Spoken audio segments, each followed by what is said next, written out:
Hi, നമ്മൾ തിരിച്ചും ബസ്സിന് തന്നെയാണ് നാഗപട്ടണത്തേക്ക് പോകുന്നത്. ബസ് ഇറങ്ങി അവിടെ നിന്നൊരു ഓട്ടോയ്ക്ക് റെയിൽവേ സ്റ്റേഷനിലേക്ക്.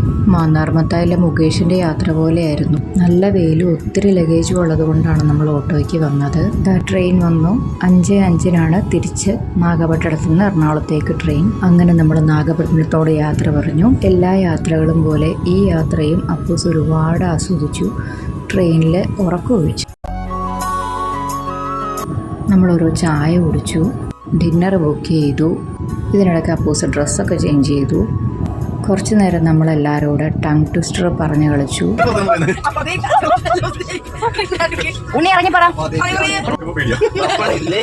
9 മണിയായപ്പോൾ നമ്മൾ ഭക്ഷണം കഴിച്ചു. എല്ലാവരും വേഗം ഉറങ്ങി.